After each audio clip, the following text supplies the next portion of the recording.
আজকে আমরা বিসিএস নিবন্ধন ও প্রাইমারি সহ সকল চাকরি পরীক্ষার্থীদের জন্য আমরা পাটিগণিত নিয়ে আলোচনা করব। তো পাটিগণিতের ভিতরে অনেক পার্ট আছে, তার ভিতরে আজকে আমরা আলোচনা করব বাস্তব সংখ্যা নিয়ে। তো দেখো, আজকে আমরা প্রথম 1 নাম্বার দিয়ে শুরু করব।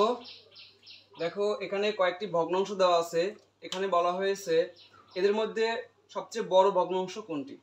এটা 41তম বিসিএসে আসছে। তো এগুলো করার অনেক পদ্ধতি আছে, তবে আমি মনে করি একদম সোজা পদ্ধতি। দেখো আমি কিভাবে এটা সমাধান করি। এখন দেখো, আমাদের দেখতে হবে যে এখানে কোন ভগ্নাংশটা সবচেয়ে বড়। তো এটার বের করার একটা টেকনিক আছে। আমরা প্রথম কি করব, আমরা এইটার সাথে এইটা আমরা আর গুণন করব। ঠিক আছে, আমরা এইটার সাথে এইটা গুণ করব, আর গুণ করার পর যে ফলটা হবে আমরা এর উপরে লিখবো, এই ভগ্নাংশের উপরে লিখবো, এবং এইটার সাথে এইটা আমরা আর গুণন করব। তো করলে যে ফলটা আসবে আমরা এইখানে লিখবো। তো এরপর দেখবো এই দুইটার ভিতরে যে বড়, বাস আমরা ওইটা রাখবো, বাকিটা কেটে ফেলাবো। দেখো আমি কিভাবে করি। আমরা যদি এইটার সাথে গুণ করি তাহলে কি হয়, দেখো এটার সাথে গুণ করলে হয় 3 × 5 = 15, এখানে হবে 5, হাতে থাকে 1, 5 × 1 = 5, আর 1 কত 6, অর্থাৎ 6। তো এরপর দেখো আমরা এইটার সাথে এইটা গুণ করলাম, এরপর দেখো এইটার সাথে এইটা গুণ করব। তো দেখো 6 × 2 = 12, 12 হবে 2, হাতে থাকে 1, এরপর দেখো 6 × 1 = 6, আর 1 কত 7। এখন দেখো এখানে বড়কে, এখানে 65 আর এখানে 72, অর্থাৎ এইটা আমার বড়। যেহেতু আমার এখানে বড় ভগ্নাংশ বের করতে বলছে, তাহলে এইটা ছোট, এইটা আমরা এভাবে কেটে দেব। তো এরপর আমরা করব কি, এইটা এখন বাদ। এখন আমরা এইটার সাথে এইটা কম্পেয়ার করব, দেখবো এখানে কে বড়। আবার ওই একই রকম আমরা করব, এইটার সাথে এইটা গুণ করলে কি হয়, দেখো 4 × 6 = 24, 24 এর 4, হাতে 2, 6 × 2 = 12, 12 আর 2 কত 13, 14। তো এরপর আমরা এইটার সাথে এটা গুণ করব।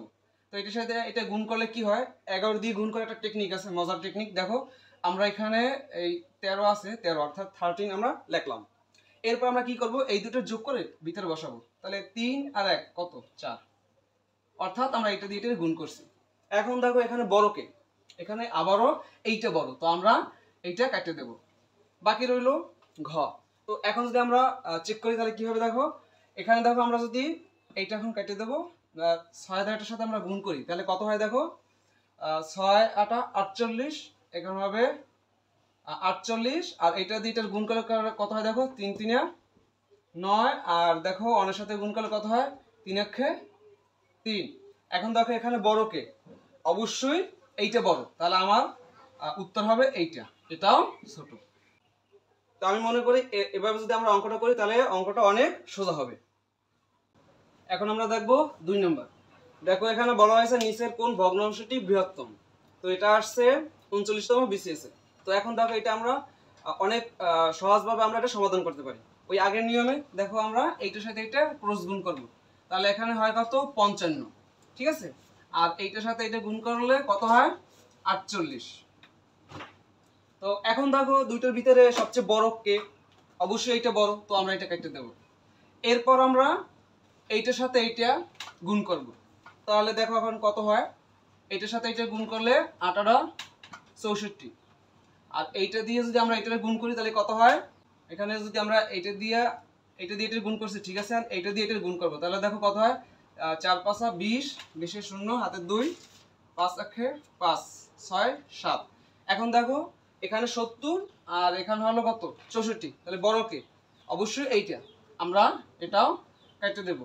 এরপর আমরা এইটার সাথে ওইটা গুণ করব, তাহলে এখন যদি এইটার সাথে ওইটা গুণ করি তাহলে কি হয়, এইটার সাথে এইটা, ঠিক আছে, 5 × 5 = কত হবে 25, আর এইটার সাথে এইটা, তাহলে 3 × 8 = কত 24। এখন দেখো কে বড়, আবারও এইটা বড়, আমরা এটা কেটে দেব, তাহলে থাকে কে ক, এখানে সঠিক আনসার হবে ক। এখন আমরা দেখব 3 নাম্বার। দেখো এখানে বলা হয়েছে কোন ভগ্নাংশটি ক্ষুদ্রতম। এটা আসছে 32 বিসিএস এ। তো দেখো এখানে বলা হয়েছে, দেখো এখন এখানে 5/6 আছে, এখানে 12/15 আছে। যাই হোক, আমাদের এখন খুঁজে বের করতে হবে এখানে সবচেয়ে ছোট্ট ভগ্নাংশ কোনটি। তো ওই যে আগের মতন ওই টেকনিক আমরা বের করবো। দেখো কিভাবে বের করতে পারি, আমরা আবার আর গুণন করবো, এটার সাথে এটা গুণ করি, তাহলে কি হয় দেখো। তো এখন দেখো 5 × 5 = 25, 25 এর 5, হাতে থাকে 2, 5 × 1 = 5, 2 7, বাস। এরপরে এটার সাথে দেখো এই যে 6 বরং কত হবে এখানে 72। তো এখন দেখো আমার লাগবে কি ক্ষুদ্রতম সংখ্যা, এই দুইটার ভিতরে ক্ষুদ্র কোনটা, এইটা না, এইটা বড়, তাহলে এটা কেটে দেবা, বাস ক্লিয়ার। এরপর এটা বাদ। এখন আমরা আবার এইটার সাথে এটা গুণ করবো, এইটার সাথে এটা গুণ করবো, দেখি কি হয়। তাহলে এটার সাথে এটা গুণ করলে কি হয়, টেকনিক আছে যে 11 দিয়ে গুণ করলে এখানে যা আছে আমরা ওইটাই লিখি, আর এই দুইটার যোগ করে মাঝখানে বসাই, বাস ক্লিয়ার। এরপর আমরা এই দুইটা গুণ করব, তো একটু বড়, আমরা একটু নিচে একটু করি। দেখো যদি করি তাহলে কি হয়, 4 দুগুণে 8, 2 একে 2, 4 একে 4, 1 একে 1। দেখো 8 6, এইটা হবে, তার মানে এখানে হবে কত, এখানে হবে 1 1 6 8। তো আমাদের ছোট্ট লাগবে, তা ছোট্ট কোনটা, ছোট্ট এইটা, এটা আমরা কেটে ফেলাবো, বাস। এখন আবার এইটার সাথে এইটা, এইটার সাথে এটি গুণ করব, দেখি কি হয়। এইটার সাথে এটি গুণ করলে কি হয়, এই যে তার মানে 3 টেকনিক গুণ করলাম এটার সাথে এটা, আর এইটা দিয়ে এটি গুণ করি, তাহলে কি হয়, একটু বড় আমরা একটু নিচে লিখি, তাহলে 14। তো এখন দেখো কত, 4 7 28, 28 8 হাতে থেকে 2, 4 একে 4 2 6, এখানে 7 একে 7, 1 একে 1। তো দেখো এখানে হবে 8, আর এটা যদি যোগ করি 6 6 12 13, 3 হাতে 1 1 আর 1 2। তো এইখানে হবে কত, 2 3 8। দেখো এখন ছোট্ট কোনটা, ছোট্ট আমার এইটা, তাহলে এটাও কাটা, তাহলে এটা আমার সঠিক আনসার। আশা করি তোমরা বুঝতে পারছো, এখানে আনসার হবে কি গ হবে, সঠিক উত্তর গ। এখন আমরা দেখবো 4 নম্বর। দেখো এখানে বলা হয়েছে কোনটি সবচেয়ে ছোট। এখন আমাদের বের করতে হবে কোনটি সবচেয়ে ছোট। তো ওই একই রকম আমরা সবগুলোই করব। দেখো আমরা এটার সাথে এটা গুণ করলে কত হয়, তার আগে দেখো এখানে একটি আরো সোজা তুমি আর একটা কাজ করতে পারো।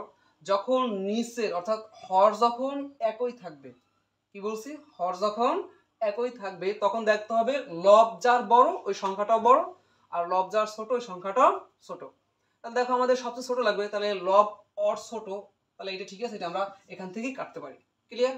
আর তুমি চাইলে ওভাবে করতে পারো। তো এরপর আমরা দেখো এইটা দিয়ে যদি করি, এইটার সাথে যদি গুণ করলে 11 দ্বিগুণ কত হবে, এখানে হবে 22, আর এটা দিয়ে গুণ করলে এটার সাথে হবে কি, যে 13 দ্বিগুণে 26। দেখো আমার লাগবে ছোট, ছোট কোনটা, 22 ছোট, এটাও কাটা, বাকি থাকে এখন এইটা। তো এখন এইটার সাথে এটা কম্পেয়ার করি, দেখো এইটার সাথে এটা গুণ করলে কত হয়, 15 দ্বিগুণে 30, আর এখানে এটার সাথে এটা গুণ করলে কত হয়, 3 4 12, 2 হাতে 1, 4 একে 4 আর 1 5। দেখো ছোট লাগবে, ছোট কি, ছোট 30, তাহলে এটাও কাটা, এখানে সঠিক আনসার হবে গ। তো আশা করি তোমরা বুঝতে পারছো।